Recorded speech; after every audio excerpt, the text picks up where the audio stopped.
Yes, shalom semuanya. Selamat berjumpa di kontekstual Bible Reading. Pagi ini kita memasuki kitab yang baru, yaitu 2 Samuel. 2 Samuel pasal 1.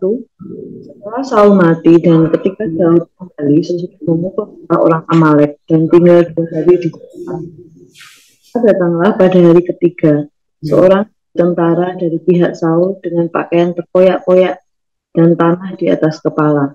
Ketika sampai kepada Daud, sujudlah ia ke tanah dan menyembah.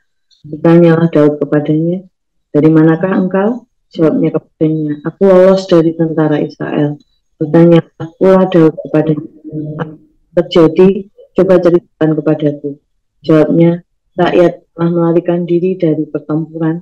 Bukan saja banyak dari rakyat yang gugur dan mati, tetapi Saul dan Yonatan juga mati." Lalu Daud berkata kepada orang muda yang membawa kabar kepadanya itu, "Bagaimana kau ketahui bahwa Saul dan Yonatan anaknya sudah mati?" Orang muda yang membawa kabar kepadanya itu berkata, "Kebetulan aku ada di pegunungan Gilboa." Maka tampaklah Saul bertelekan pada tombaknya, sedang kereta-kereta dan orang-orang berkuda mengejarnya. Ketika menoleh ke belakang, ia melihat aku, lalu memanggil aku, dan aku berkata, "Ya Tuanku." Kepadaku, "Siapakah engkau?" Jawabku kepadanya, "Aku seorang Amalek."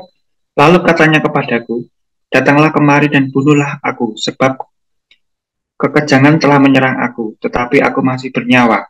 Aku datang ke dekatnya dan membunuh dia, sebab aku tahu ia tidak dapat hidup terus setelah jatuh.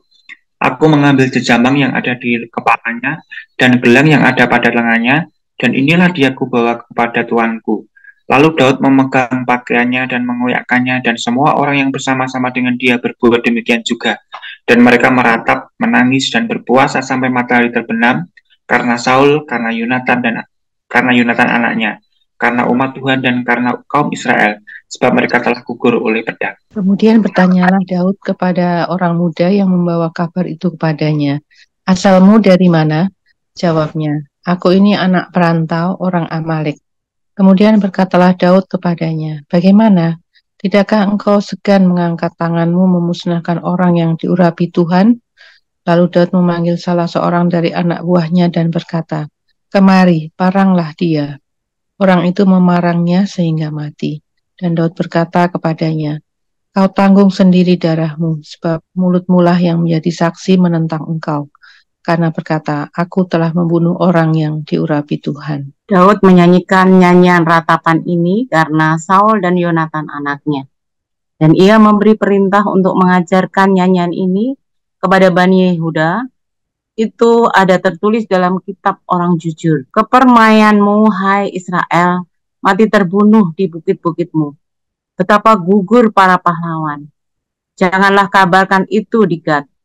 Janganlah beritakan itu di lorong-lorong Askelon, supaya jangan bersukacita anak-anak perempuan orang Filistin, supaya jangan beria-ria anak-anak perempuan orang yang tidak bersunat."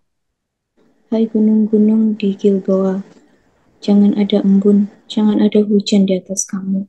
Hai padang-padang pembawa kematian, sebab di sanalah perisai para pahlawan dilumuri, perisai Saul yang tidak diurapi dengan minyak. Tanpa darah orang-orang yang mati terbunuh, dan tanpa lemak para pahlawan panah Yonatan tidak pernah berpaling pulang, dan pedang Saul tidak kembali dengan hampa. Saul dan Yonatan, orang-orang yang dicintai dan yang ramah dalam hidup dan matinya, tidak terpisah. Mereka lebih cepat dari burung Raja Wali, mereka lebih kuat dari singa. Hai anak-anak perempuan Israel, menangislah karena Saul, yang mendandani kamu dengan pakaian mewah dari kain kirmisi, yang menyempatkan perhiasan emas pada pakaianmu. Betapa gugur para pahlawan di tengah-tengah pertempuran. Yonatan mati terbunuh di bukit-bukitmu. Merasa susah aku karena engkau. Saudaraku Yonatan, engkau sangat ramah kepadaku. Bagiku cintamu lebih ajaib daripada cinta perempuan. Betapa gugur para pahlawan dan musnah senjata-senjata perang. 2 Samuel, kalau kita melihat rangkaian di Alkitab Perjanjian Lama, ini bahasa aslinya itu 1 Samuel dengan 2 Samuel adalah satu kitab.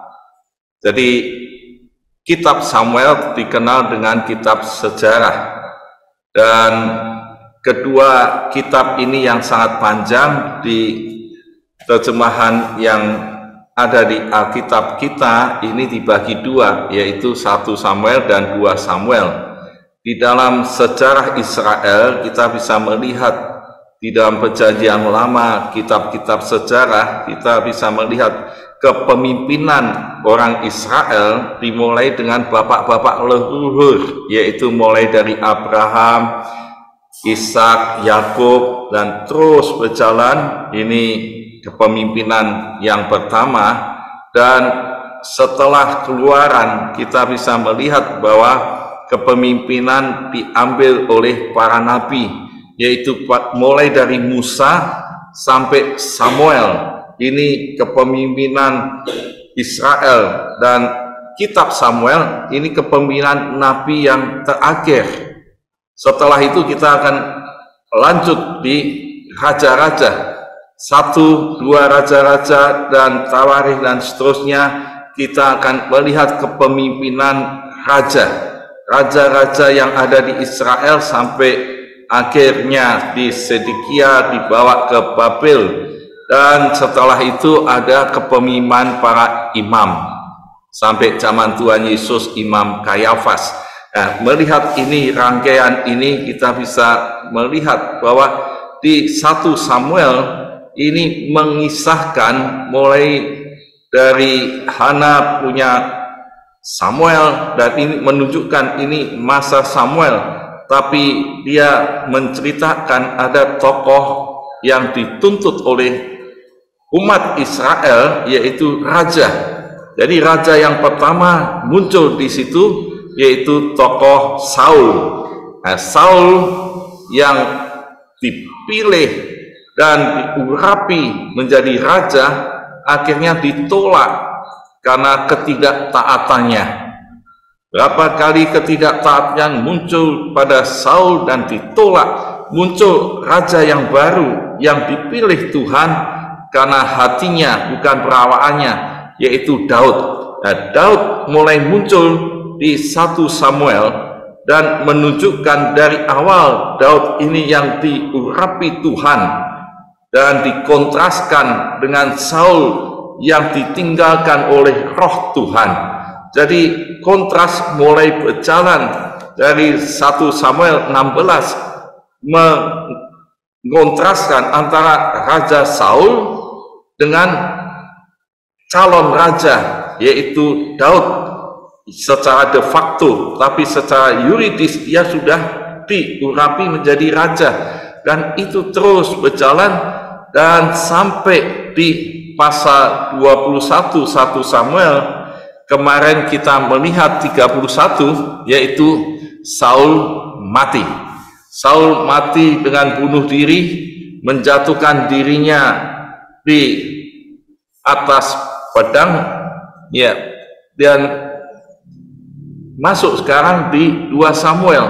Nah, kalau kita melihat 2 Samuel, maka kitab 2 Samuel bicara dan menunjukkan tentang Raja Daud, tentang kehidupan Daud, dan tentang kepemimpinan sebagai raja. Nah, mulai pasal 1 kita nanti akan terus sampai pada kitab yang terakhir dari 2 Samuel, ini sampai pada masa Daud hampir diganti oleh Salomo.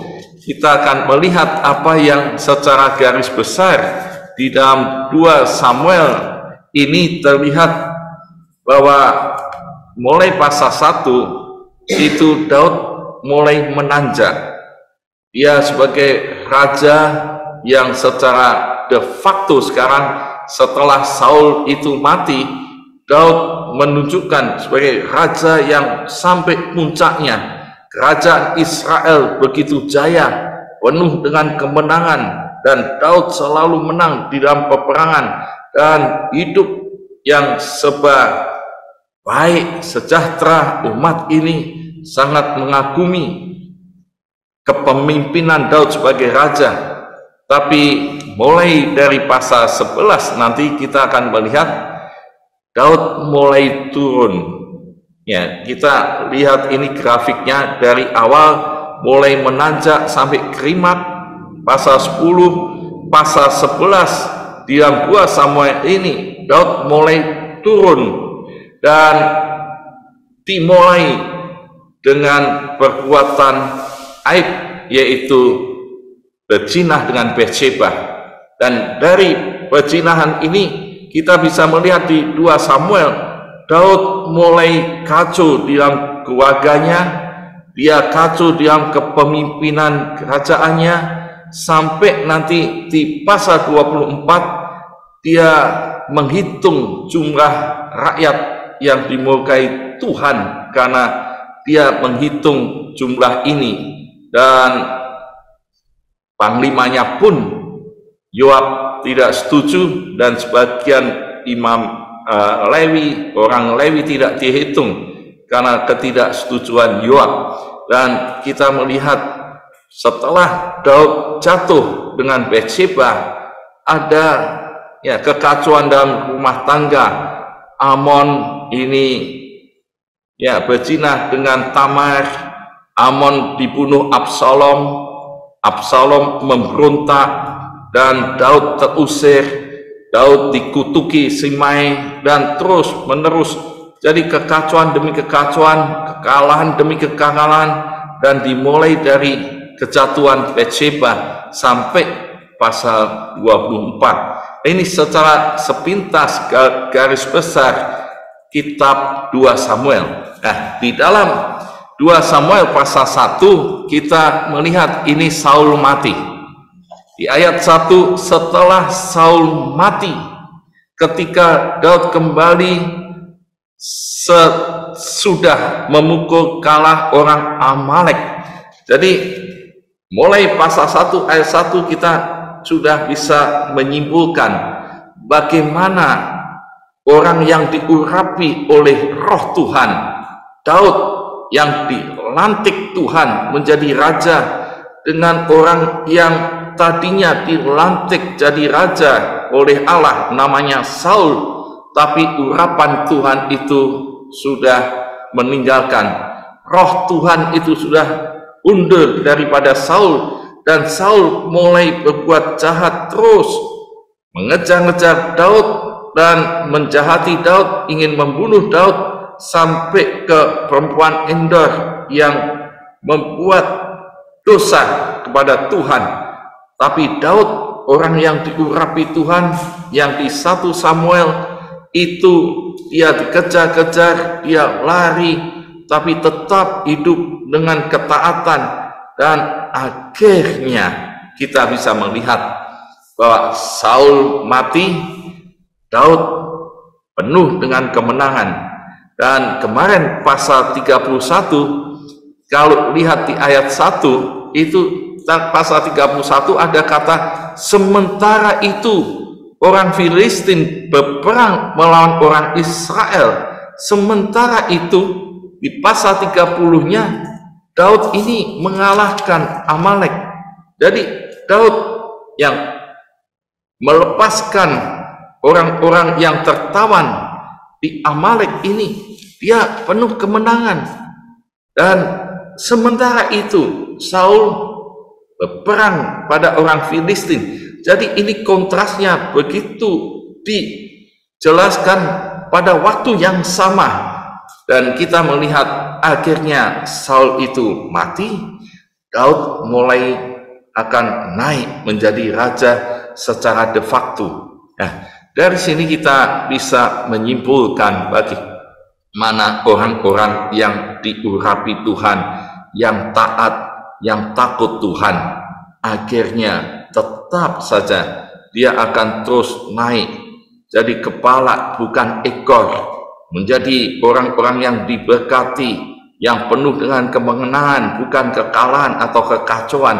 Dan ini kita bisa teladani, sekalipun secara de facto Saul masih menjadi raja, tapi Daud sebenarnya secara dia yang menjadi raja. Jadi kalau ada kasus, ya kemarin saya diskusi dengan teman-teman pendeta mengatakan, ya ini ada hamba Tuhan yang katanya diurapi Tuhan, tapi hidupnya berbuat jahat, hidupnya berbuat yang tidak etis, yang amoral, dan ini bagaimana? Tetap saja banyak jemaatnya, banyak yang mengagumi. Maka kalau melihat kisah Daud dengan Saul, kita bisa menyimpulkan, lihat kesudahannya, ya, lihat kesudahannya. Mana yang betul diurapi Tuhan, mana yang palsu diurapi Tuhan. Seperti Saul, akhirnya dia mati. Itu sebabnya kita boleh tetap yakin melayani Tuhan dengan urapan Tuhan dan ketaatan. Jangan sampai menyimpang, menyeleweng. Dan selanjutnya kita bisa melihat sekarang Saul mati, ternyata ada berita dari seorang pemuda Amalek yang katanya luput dari situ, dan dia lari menuju Daud, sujud sampai ke tanah dan menyembah Daud. Lalu dia ketemu Daud, ini langsung ketemu Daud, dan dia menceritakan apa yang dia lihat, apa yang dia alami, bagaimana Saul itu mati. Ini diinterogasi oleh Daud, dimulai dari ayat 2 sampai ayat yang ke-10, bahkan di ayat 16 akhirnya Daud memarang dia, membunuh dia. Dan dalam kisahnya kita bisa menelusuri, meneliti bagaimana kata Daud, kau ketahui bahwa Saul dan Yonatan anaknya itu sudah mati. Ya, dia bisa membawa ini buktinya, yaitu dia membawa buktinya jamang yang ada di kepalanya dan gelang yang ada pada lengannya. Dia membawa bukti itu. Ini yang meyakinkan Daud memang Saul dan Yonatan itu mati. Di pasal 31 Saul memang menjatuhkan diri, tapi orang ini mengatakan bahwa dia yang membunuh karena ya tidak tahan ini Saul dalam keadaan yang menderita dan bertelekan pada tombaknya, sedang kereta-kereta dan orang-orang berkuda mengejarnya, dan dia memanggil dia, ya akhirnya dia tancapkan tombaknya itu supaya Saul benar-benar mati. Nah, dalam kisah ini kita bisa melihat apa maksud dan tujuan anak muda Amalek itu memberitahukan kematian Saul kepada Daud. Motivasinya apa? Tentu kalau kita melihat ini karena Saul memburu Daud, dan Daud sekarang dalam posisi yang aman dan dia akan menjadi raja secara de facto. Orang ini ada kemungkinan ya ingin mendapatkan sesuatu karena berita ini, berita yang menggembirakan Daud, tapi ternyata dia justru dibunuh oleh Daud. Kenapa Daud membunuh? Karena dia memberi satu alasan. Tanganmu memunahkan orang yang diurapi Tuhan, dan kamu menjadi saksi sendiri yang muncul dari mulutmu, yaitu aku telah membunuh orang yang diurapi Tuhan. Dan ini yang menjadi ya alasan Daud. Daud pun mendapat 2 kali kesempatan. Dia tidak mau membunuh Saul karena alasan ini, orang yang diurapi Tuhan. Tapi orang ini orang Amalek, dia berani itu. Maka Daud nyuruh orang anak buahnya membunuh dia. Sudah lihat ini, ternyata kepemimpinan Daud menjadi orang yang bijak.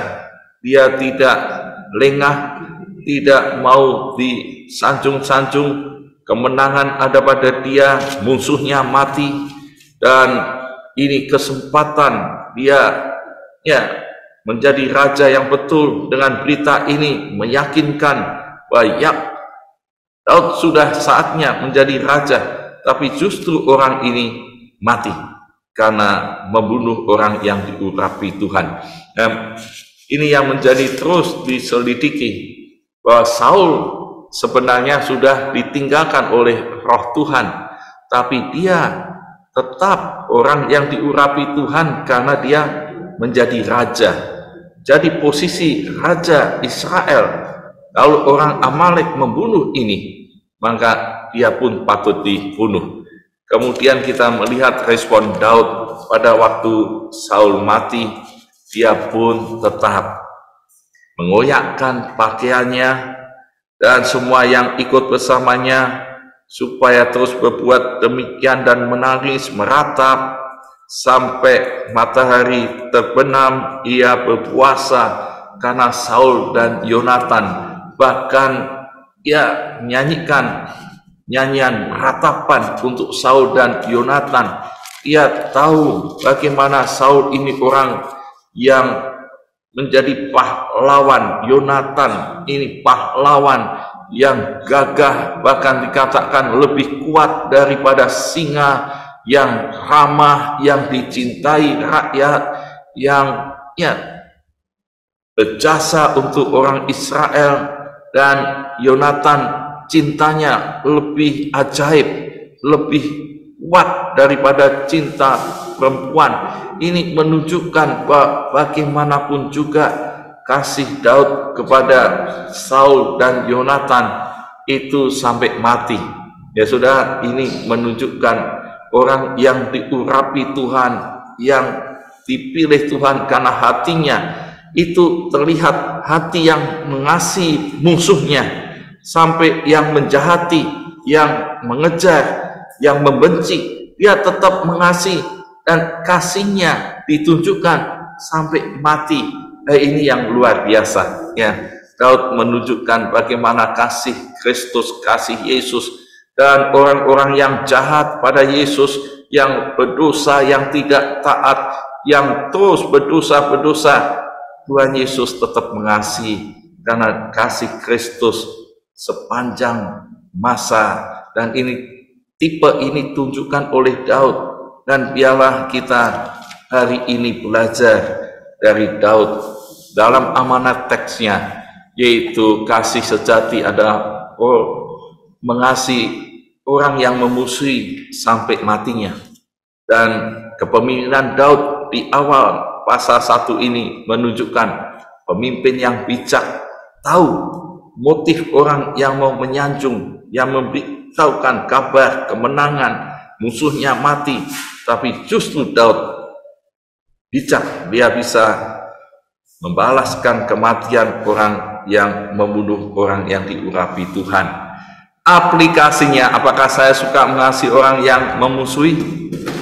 Dan terus menerus, bagaimana saya merespon orang yang suka menyanjung dengan motif yang jahat, supaya kita hidup yang bijak. Tuhan Yesus memberkati.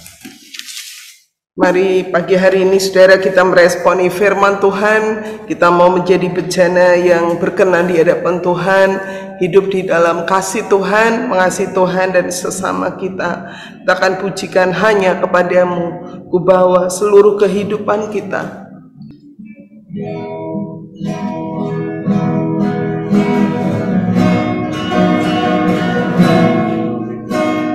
Hanya kepadamu ku bawa seluruh kehidupanku sebagai persembahan yang hidup dan yang berkenan kepadamu, karena kasih-Mu Kau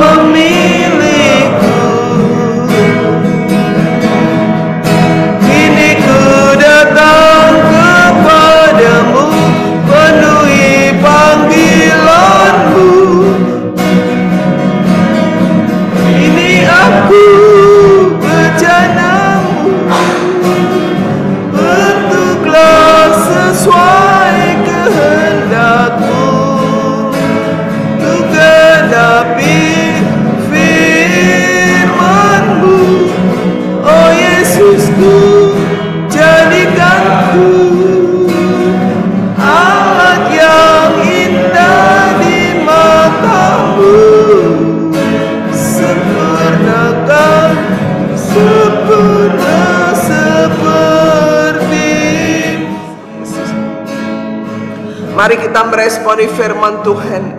Biarlah kita boleh mengasihi orang lain, bahkan mengasihi musuh kita. Kalau ada orang yang memusuhi kita, kita sebut namanya dan kita melepaskan pengampunan. Biarlah kita boleh tulus di hadapan Tuhan, di hadapan sesama, untuk terus mengasihi orang lain seperti diri kita sendiri. Mari kita bersama berdoa.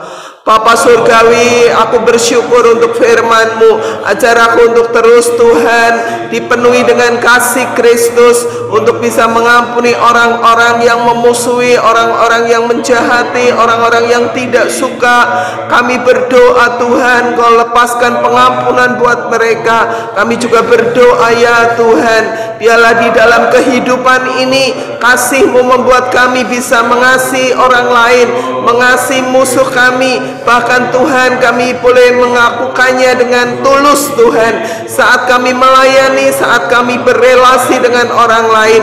Oh Tuhan, ampuni segala hal yang tidak berkenan. Di dalam nama Tuhan Yesus kami berdoa, kami mengucap syukur. Terima kasih Tuhan, terima kasih.